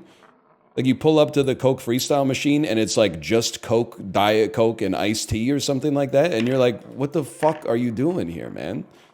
They're a bitch to clean. I believe it must be like fucking, like in a Ridley Scott movie where they like disembowel an alien and it's just like tubes and pipes and shit. Or disembowel an android. Bet you open up that freestyle machine, it's like a fucking scramble. Just clear plastic tubes everywhere. And like, do you have to fill up each of the juices like individually, or is there like a substrate that like responds to the electrical signal and then just produces the beverage that you're asking for at the moment of you pressing the button? It's concentrate, dude. Coke from concentrate. I bet that shit would be fucking delicious, man. That must be how they make it, but I've never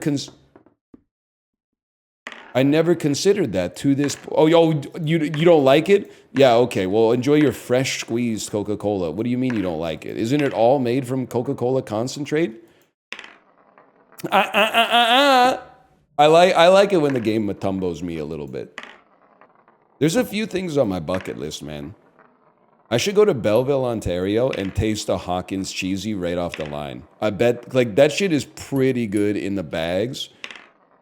But I bet like a Hawkins cheesy or a Cool Ranch Dorito fresh off the fucking line is like the best thing that mankind has ever created in the realm of food. Just don't get stabbed on the way. I'm not worried about anybody in Bell Vegas, bro. I grew up on the streets of Odessa, man. You don't know shit about that. You don't know shit about the old Babcock Mill. You don't know shit about Murray's Grocer. And the post office.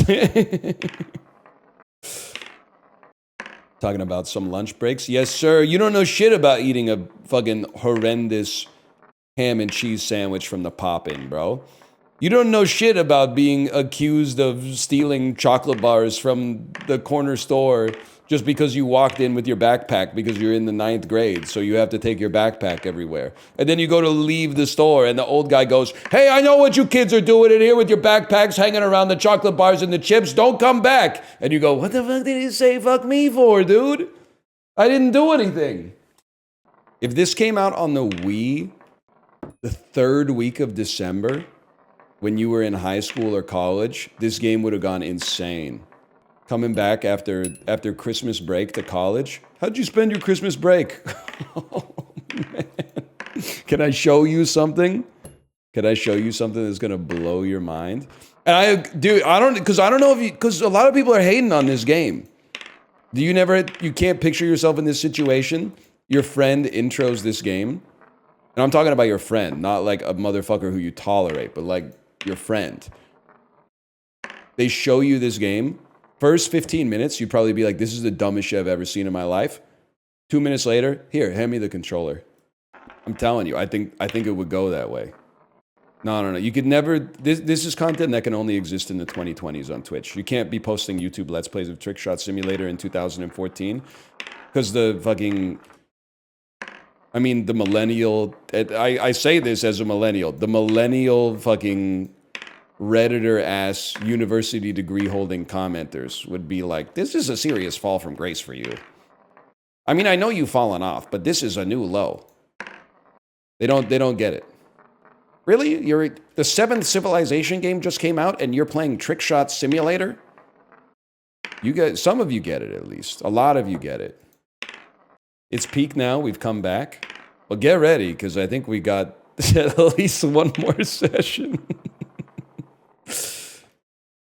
What the hell? Pass me some Subway Surfers. Yes, dude. Also, Librarian, the compilation's gonna go crazy. Like, a lot of people, they don't want to see the whole sausage being made. It is taking a long time. But the compilation is gonna go crazy. Not everybody wants to hear the basement tapes. I understand that. Not everyone wants the live versions. A lot of people are content with the studio versions. I consider myself among them. Because like the studio version of Simple Twist of Fate is perfect. It's haunting. The live version off of Bob Dylan Live, what the fuck was my dude smoking when he ruined the song? Changed the fucking key, changed the fucking tempo, changed half the words, isn't singing it the way he sang it on the fucking album. What's he doing, man? I respect it. He wrote it. He could do whatever he wants, but like, take me back to track 2, Blood on the Tracks, man.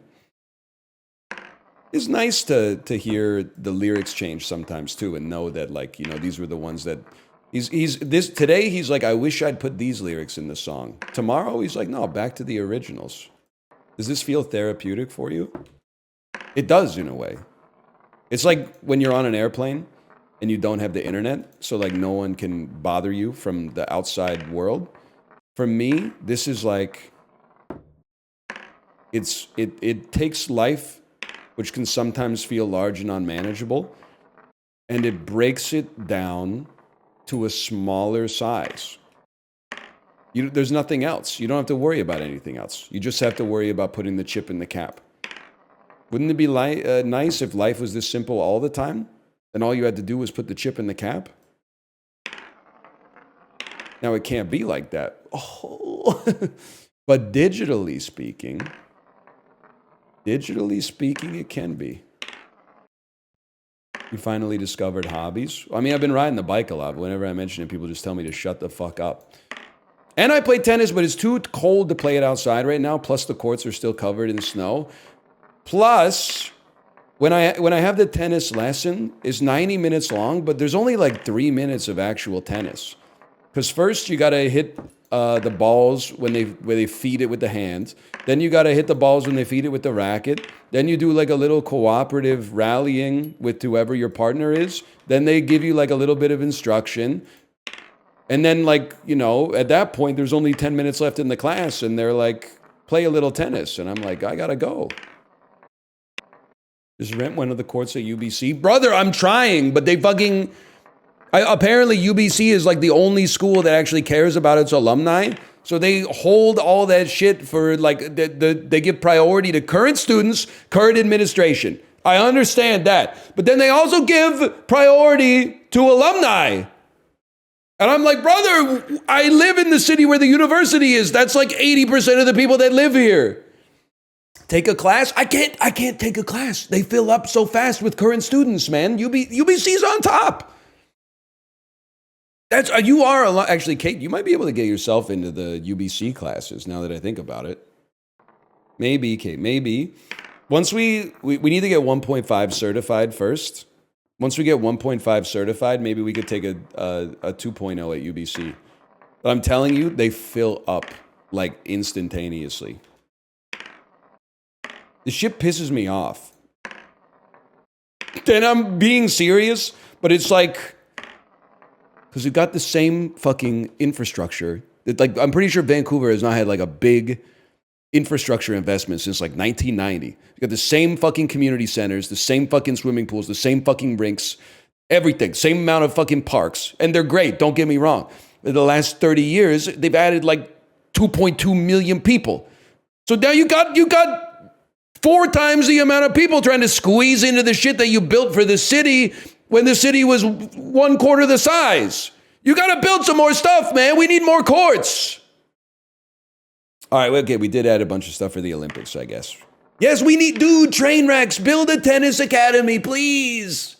Please. I will train at the Train Wrecks Country Club. Don't get it twisted. I will train there. This dude is shameless. But it could be a vibe. Are you a pusher in tennis? Yes, I am. I wish I wasn't. I wish I had more technique. But I mean, I'm a cardio bunny who's still learning, how to put spin on the ball. So yeah, I'm a pusher. It's mostly by accident, but yeah, I'm a pusher. What's a pusher? It's hard to get the ball by them, but the shots that they hit back are very low danger. With the cardio and the foundations, I can usually return the ball, but I do think that playing against me is a little bit like playing against the wall, except if you hit me with a fucking wicked slice, I'm done. 1.5 playing against me is playing against the wall. Lol. Excuse me. Didn't you hear me say my coach last week? Kate, you heard it, right? Coach said that backhand was a 3.0. And then he said, I laughed and he said, I'm being honest. So I have flashes of greatness, okay? You happy JT Miller got traded? So is anybody here Swedish? Can you translate, just put the puck in the net for me? Because like I think it's possible Pedersen just needs, that's all he needs to hear. If we could run maybe it would ruin his mental forever. But if we could just run a chant at the next home game where we all say, Sart bara pucken i nätet. Set pucken i nätet. If we all chant that, maybe. Imagine, let's not do that. Not that I have that kind of influence, but imagine, dude. If we all chanted it, I'm saying there's like a 75% chance it would fix all of his issues and a 25% chance he would never play another game in the Vancouver uniform for sure. Satbara Pokininatet. Why are you so good at it? I honestly think like I might be Swedish. It sounded more German. Okay, they're literally like 75 kilometers away from each other. So cut me some fucking slack, man. That's pretty fucking close. -2? They are! You just gotta get across that fucking, whatever that strait is called, that Denmark is camping. I don't want this stream to be over, man. That's the one, the North Sea. I'm feeling energized, man. Plus, I have to break the terrible news to you that we're not going to be here tomorrow or Monday because it's a long weekend in British Columbia. No, because there might... Listen, I want to keep playing this when we come back, but it's possible this happens a lot. If I go away for like more than 2 days from stream, usually a 10 out of 10 indie game will come out. One of the first times... I took like a week and a half off to go to Japan. Came back. I was like, what's the new hotness? Motherfuckers were like, oh, everybody played 100 hours of Stardew Valley while you were gone. Dude, maybe Silk Song, man. Satbaren de pokin de natit. Wait, how does it go again? Can I get some dialect coaching? How is sat pronounced? I don't know if it's possible for you to write it in, like, what I would describe as English sounds. That's more like set. Okay, set. Regenbogens, Amerikaners, when the Regenbogenstrudel. It's been a while since I thought about that. And then bara. How's bara? Set. Bara. You need to roll your R? That can't happen. Bora. Set bora. Oh, 2 hits and a ting. So, Kate and I went to see Jets at Canucks. This must have been, I'm going to say 2016 or 2017, because it was Patrick Laine's rookie season. And don't get me wrong, I love them for this. But we had a Finnish couple behind us. They were quiet the entire game, except every time Patrick Laine touched the puck, they stood up out of their seat and went, "Let's go, Patrick!" And then, like, when he didn't have the puck, they would just sit down and, like, be perfectly, like, they were following the game, but they were, like, reserved and just chilling. But every time Laine touched the puck, "Let's go, Patrick!" It could have been his parents, I guess. I don't know. But, I mean, they were chill. I love that for them. I've been seated around worse. Set bora. A puk in the natet. Drop your jaw on the A in bora. Set bora. Set bora pukin. Okay, maybe it's actually getting... The more you tell me how to pronounce it, the more offensive the impression is getting, man. I think you're doing it wrong. No, it's getting better. I can't continue. No, dude. It's actually getting way better. Why does it sound so much, I don't want to say worse, like the language is worse. It sounds like I'm a worse person.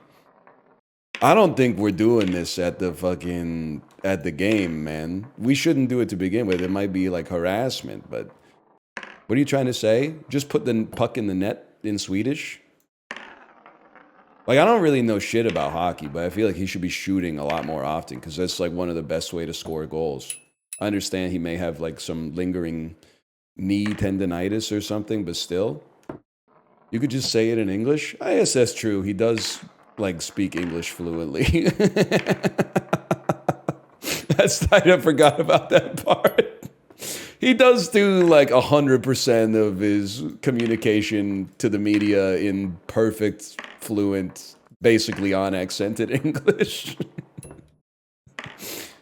But I want him to know that we're talking to him and we support him. Because, like, there's no shot he's going to think that we're talking to, like, fucking Niels Höglander. Because if Niels Höglander could put the puck in the net, he probably would have done it more than 3 times. Get his ass. I got no quarrel with him. I just want my team to score goals. Has it been 5 hours of missing? No. There have been some hits in there. I just haven't hit 3 in a row. It's been 8.5 hours of attempting. I mean, you got to remember the stream is much like an atom. Like, it's mostly empty space. Like, if you want to say there's only been like 2 minutes of hits, well, yeah, there's only been like an hour and a half of misses. Most of it is just nothing. I just had bucatini marinara. Okay, Action Bronson. I'm at Giuseppe's eating bucatini marinara with cat. That's more like Lin-Manuel Miranda. I'm eating bucatini marinara with Catherine O'Hara. She said, "Come over." I said, "Why?" She said, "I'm home alone. Pass the provolone. I got a errand bird, sir. At the same time tomorrow, I'll worry about tomorrow." Yeah, Harrison Ford under the floorboards. Yeah, man. Yeah, with the Ford Taurus and the Ford Explorer.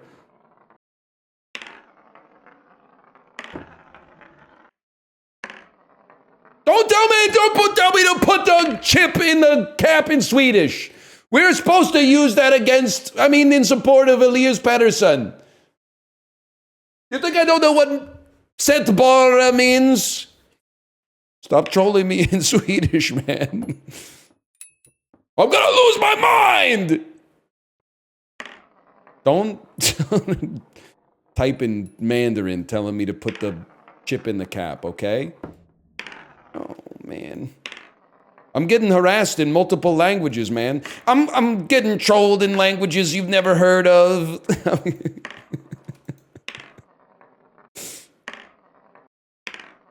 I'm catching hate from people in countries you've never been to.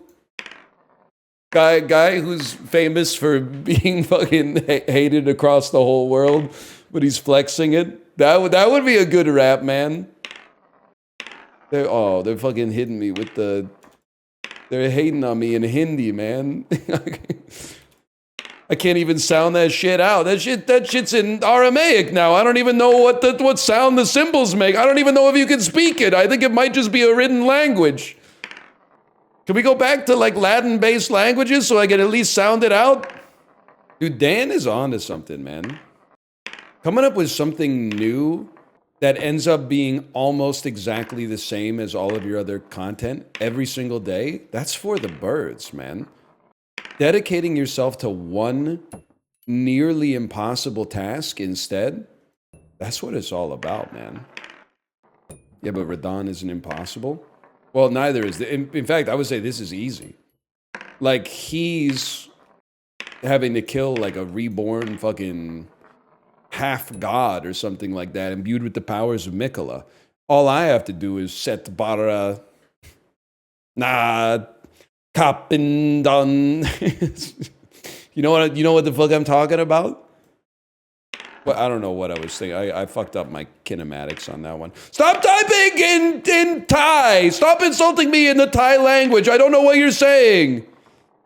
Timer check? I would do anything for love, and I will do that.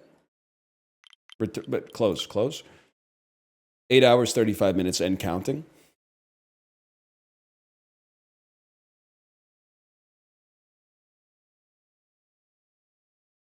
And all I want to do is throw the chip. All I want to do is throw the chip, man. And take your money. Highway skulls and bones. Sticks and stones and weed and bongs. Pick your poison, something. No one on the... What does she say? Not outside of the song, but just in the song. No one on the corner got swagger like us. Hit me on my... Because what I've always heard is... my Bell prepaid wireless. But I don't know if in other parts of the world they're fucking with... Burner makes way more sense. I thought she had a Canadian phone or something. Hit me on my burner. Yeah. I always heard, hit me on my Bell prepaid wireless. Oh, so it's fucking crazy that she would use Bell. But in the next line, she talks about UPS, and you just... fucking swallow it hook, line, and sinker. Okay.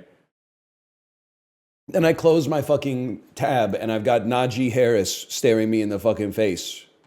Like he's about to play Cosette in Les Miserables or something like that from earlier in the stream. I don't know if Anne Hathaway played Cosette. Honestly, that seems more like an Amanda Seyfried role. Damn, I'm losing. I'm reading the description for Les Miserables. I didn't get this shit from the play at all. Jean Valjean is the main character? I thought Cosette was the main character. Are you serious? Did I watch like Cosette's version or something like that? I thought Jean Valjean was like, you know, he's like Stifler. Like he's in the movie, but he's just kind of there for like comic relief or whatever. All right, Kate is ready. The Stifler. All right, I'll send you over there. See you on Tuesday. Enjoy your weekend, especially if you get Monday off. Did I type /marker, lovely Momo? That sounds like something I would do. Let's do. Here you go. Nope, it's my chat is just broken. You guys sent too many messages. My chat is not. It won't let me hit the raid button. You've broken my chat. Oh no, there it is. Okay. Goodbye. See you on Tuesday. The Coctua twins. Chibli, have you done this before? Spitting on a stinky thing. I'm tired, I'm going to bed, king. Defrauding my investors. It had me feeling like I gotta go to sleep. Yes, man, yes, dude. Spitting on a stinky thing. I think I'll do a little rug pulling. Cause we are defrauding our investors. It's got me feeling like I'm feeling quite sleepy. Something like that. Well, it doesn't have to be stinky, but it has to have that same kind of like spitting on a stinky penis. Yeah, something like that. We'll figure it out, man. She's defrauding my investors. They have me feeling like I gotta go get sleepy. Something like that.